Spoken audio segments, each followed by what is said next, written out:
Hi everybody, I'm Kirk Theis with University Honda, and I'd like to introduce you to the 2019 third generation Honda Insight.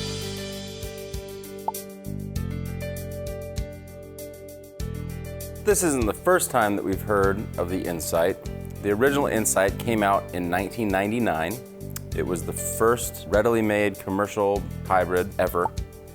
And this dealership actually sold way more than we should have right during the launch, to the point where we actually got some national press for that, which was great. But if you remember, the first Insight was a two-seater hatchback that looked like it was from the future.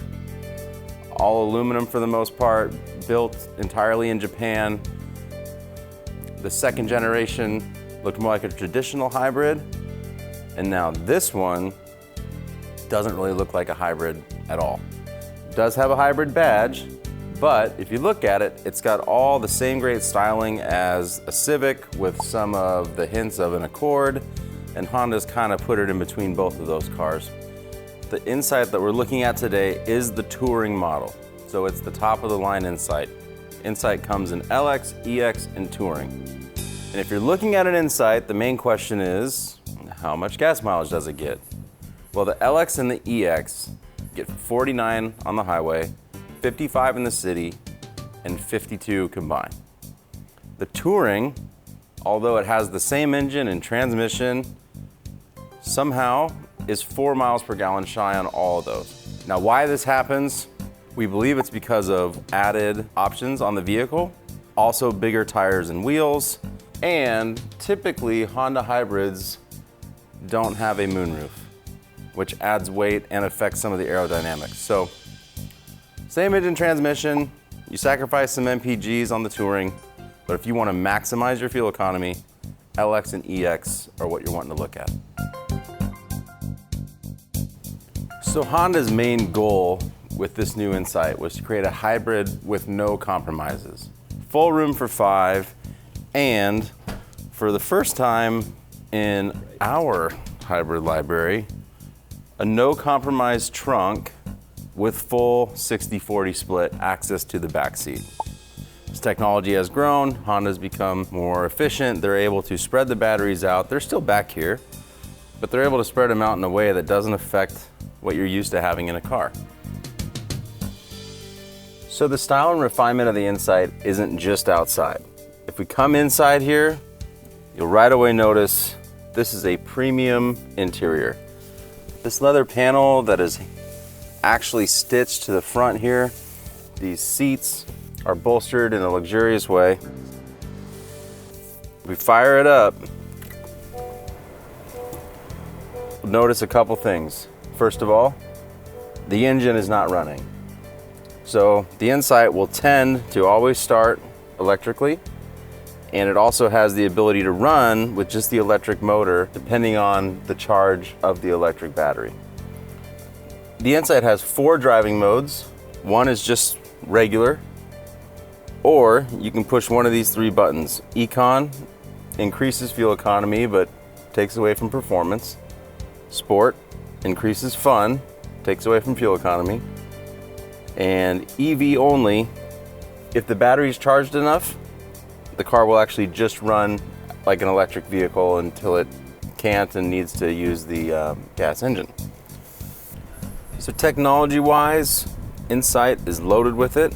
We've got the new large full-color touchscreen display here with even a couple new options. So we have this new screen, which is Power Flow, which if you are into driving a hybrid, you're going to be curious about where your power is coming from, how the car is using it, what your real range is with what's left in your gas tank. And this screen shows you all of that, which is cool. As you hit the accelerator, you'll see different graphics come up that it's no longer using the battery, it's using the gas engine. Really efficient way to monitor how your car is working. This car also has the option for a Wi-Fi hotspot. Now that is only on the Touring. Another thing that's standard is brake hold. So if you're in traffic in an automatic, you're used to coming to a stop, and if you take your foot off the brake, you'll roll into the intersection or into the car in front of you. If you drive with brake hold on, you stop the car stays stopped until you touch the accelerator. So that's another really cool feature that Honda's added. Steering wheel has all of your abilities to control the various screens and modes, as well as Honda's sensing and Bluetooth. And if we look on the left and right side of the steering wheel, these look like paddle shifters, but they're not. Typically with Honda, that allows you to shift the gears. With the Insight and the Clarity, these are deceleration regulators. So the hybrid battery charges when you are braking or rolling and coming to a stop.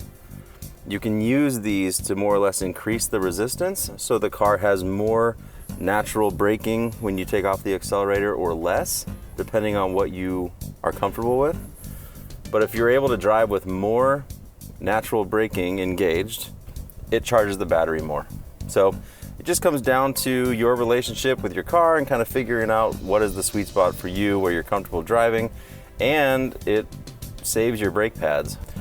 Another really cool thing they did here is with this center console, it's cavernous, and there's 3 levels to it. We've got a change tray, we've got 2 cup holders that are removable, and they slide back too, and there's a cup holder on the bottom to fit the big dog in there if you want. And somebody told me there's an Easter egg in here, which is this rubber pad.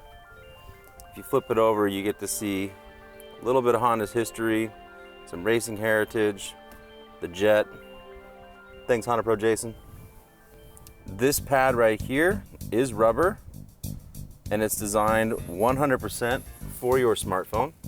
They decided to put these 3 little grooves in here, which is like a very simple idea. But basically, once you put your phone there, it's so much easier to pick it up now that it's elevated. So it's always fun to look under the hood of a hybrid. It's a little different. We've got Honda's 1.5 liter Earth Dreams iVTEC 4-cylinder engine, and then the electric engine. And one thing you may notice is don't spend too long looking for the battery, because it's not here. The 12-volt battery is actually kind of in the center console in the main cabin. But if you need to jump the car, there's terminals you can hook onto to jump it. But 151 total horsepower between the electric and gas motor. And this is the power plant that makes it all happen. So if you're interested in the Insight or any other Honda, you know where to find us on 9th Street in Corvallis or at uhonda.com. And as always, thanks for watching.